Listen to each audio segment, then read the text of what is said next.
Hi guys, it's Mental Health Awareness Week and my name is Lakhjoht Kaur, a Young Advisor, and today I'm going to be reading you our book, Super Sam. So let's get to it.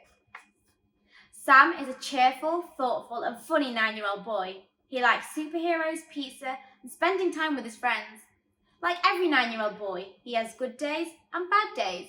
Sometimes he's happy, but sometimes he can feel sad, even when he's not sure why. Sam lives at his home with his mum and dad and their pet dog, Roger. Every Friday night after school, Sam's dad orders 3 large pizzas and they curl up on the sofa to watch a superhero movie together. Even Roger, but he's not allowed pizza. Friday nights are the best part of Sam's week, spending quality time with his family. Sam enjoyed going to school. He had nice teachers and lessons were fun. Literacy was his favourite lesson because he got to write adventure stories and draw illustrations to go with them. Every playtime he would play games with his friends where they would pretend to be superheroes protecting the earth from danger. Sam's alter ego, his superhero name, was Super Sam. Friday after school came around again and Sam couldn't wait to tell his dad about the latest adventures of Super Sam from that week. He walked the short distance home with his friend Evie and her mum, waving them goodbye before he ran into his house, taking his pumps off at the door. Roger was sat at the bottom of the stairs, wagging his tail. Sam put down his book bag and shouted, "Mum, Dad, I'm home!" He rushed into the kitchen, expecting to see his mum filling Roger's food bowl or washing the dishes. However, Sam stopped in his tracks. Instead, Mum and Dad were sat on the table with a cup of tea each and a worried expression on their faces. Sam felt different, like he was worried. He knew something was wrong.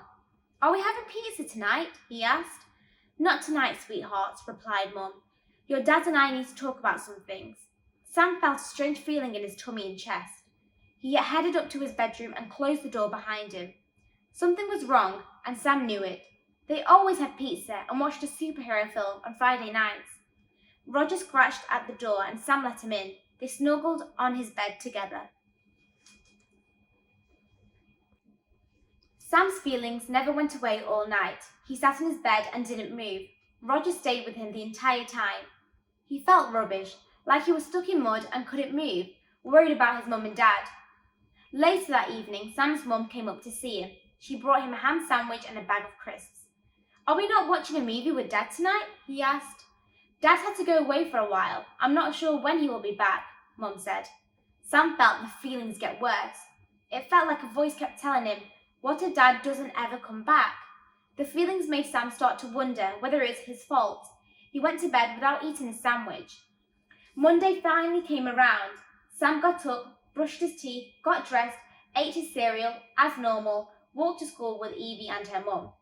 He hadn't seen his dad all weekend. Sam usually enjoyed the walk to school with Evie, but today was different. He felt a bit sick, like his chest was heavy. He didn't want to go to school. He was still worried about his mum and dad, worried if things would go back to normal. Evie's mum noticed Sam was quiet on the way to school and not his usual happy, funny self. She asked him if he was okay. "I'm fine," Sam replied. He didn't know how to explain how he was feeling and thought it was better to keep it a secret.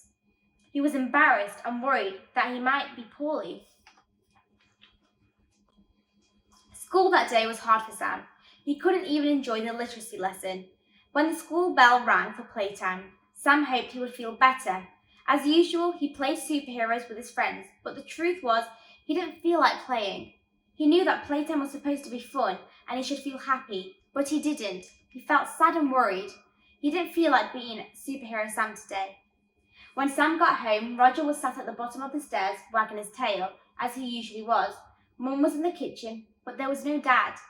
Sam spent most of the evening in his bedroom, only coming out to have his tea, which he didn't feel like eating, and for bath time.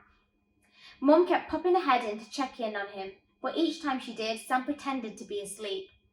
But Sam struggled to sleep. He felt a heavy feeling in his chest and butterflies in his tummy.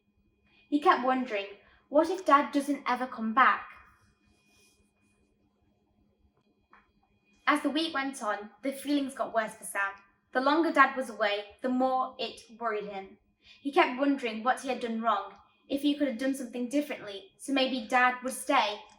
Sam didn't want to go to school, but like every 9-year-old boy or girl should, He knew he had to. But it was hard pretending everything was okay. Friday came around and Sam felt even worse.